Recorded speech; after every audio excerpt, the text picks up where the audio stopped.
MLA మట్టా రాఘమయ్య ఆగ్రహం వ్యక్తం చేశారు. ప్రజాపాలన మీటింగ్ అనంతరం మున్సిపల్ ఆఫీసును విజిట్ చేసిన ఎమ్మెల్యే మున్సిపల్ కమిషనర్ పై ఫైర్ అయ్యారు. కాంగ్రెస్ పార్టీ అధికారంలో వచ్చి నెల రోజులు గడుస్తున్న మున్సిపాలిటీ కార్యాలయంలో కేసీఆర్ మాజీ ఎమ్మెల్యే సంఘం ఫోటో ఉండటంపై ఆగ్రహం వ్యక్తం చేశారు. కమిషనర్ కు ఆ మాత్రం తెలీదా అంటూ మండిపడ్డారు. వెంటనే తొలగించాలని అధికారులను ఆదేశించారు. 15 కాడి నుంచి సరే ఆ 23వ వార్డులో నా వార్డులో వేసారా చేసుకుంటూ వస్తున్నారు, పెట్టుకుంటూ వస్తున్నారు.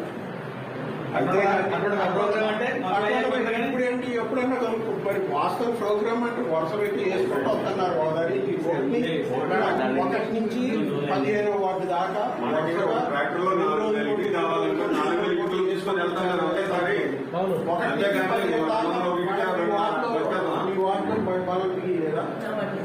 మరి 1 నుంచి 15 దాకా అడగండి.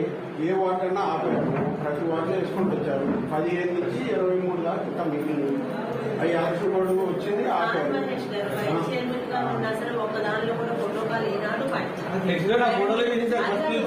మైకి పెట్టమంటేనే మీరు పెట్టలేదు మీద కనీసం నాప్కిన్ పెట్టడానికి కూడా మేడం పెట్టచ్చు. ఆ మైక్ ఇక్కడ పెట్టమని చదివే కూడా కావాలని తెప్పించిన ముగ్గురికి మేడం మళ్ళీ నేను రిక్వెస్ట్ చేశాను, మేడం రేపు ముందు పెట్టండి.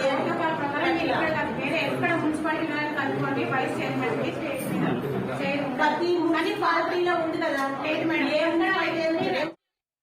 ఇదే అంశంపై మరింత సమాచారం మా ప్రతినిధి అయ్యప్ప ఫోన్ లైన్ లో అందిస్తారు. చెప్పండి అయ్యప్ప, మున్సిపల్ అధికారులపై ఎమ్మెల్యే ఆగ్రహం వ్యక్తం చేసినట్లు తెలుస్తుంది. పూర్తి అప్డేట్ ఏంటి? ప్రసన్న సత్తుపల్లి నియోజకవర్గ ఎమ్మెల్యే మట్టా రాఘమయ్య ఈ రోజు ప్రజాపాలన మీటింగ్ కార్యక్రమం అయితే నిర్వహించారు. ఆ మీటింగ్ అనంతరం మున్సిపల్ ఆఫీస్ లో విజిట్ చేసిన పరిస్థితి అయితే ఉంది. ఈ నేపథ్యంలోనే మున్సిపల్ కమిషనర్ అయితే ఆగ్రహం వ్యక్తం చేస్తున్నారు. అయితే కాంగ్రెస్ పార్టీ అధికారంలోకి వచ్చి రోజులు గడుస్తున్నా సరే మున్సిపాలిటీ ఆఫీస్ లో కేసీఆర్ మాజీ ఎమ్మెల్యే సండ్రా ఫోటో ఉండటంపై ఆగ్రహం వ్యక్తం చేశారు. ఈ నేపథ్యంలోనే వెంటనే తొలగించాలని చెప్పి కూడా ఆదేశాలు జారీ చేశారు. కమిషనర్ కు ఈ మాత్రం తెలియదా అంటూ కూడా ఆగ్రహం అయితే వ్యక్తం చేసిన పరిస్థితి అయితే ఉంది. అందరికీ సమన్యాయం చేయాల్సిన ఆ కమిషనర్ ఈ విధంగా ఉండటం మంచి పద్ధతిగా సరైన పద్ధతి కాదని సందర్భంగా చెబుతున్న పరిస్థితి అయితే ఉంది. అయితే మున్సిపాలిటీ ఆఫీస్ లో ఇప్పటికీ బీఆర్ఎస్ పార్టీకి సంబంధించిన జెండాలు ఫ్లెక్సీలు కూడా ఉండటంతో ఈ నేపథ్యంలోనే మా ఎమ్మెల్యే మట్టా రాఘమయ్య ఆగ్రహం వ్యక్తం చేస్తున్న పరిస్థితి మనం ప్రత్యక్షంగా అయితే చూస్తున్నాం. అయితే ఈ వెంటనే వాటిని తొలగించాలి, అదే ప్లేస్ లో సీఎం రేవంత్ రెడ్డి ఫోటోని అక్కడ కట్టాలని చెప్పి కూడా ఈ సందర్భంగా చెబుతున్న పరిస్థితి అయితే మనం చూస్తున్నాం. Prasanna, thank you Ayyappa.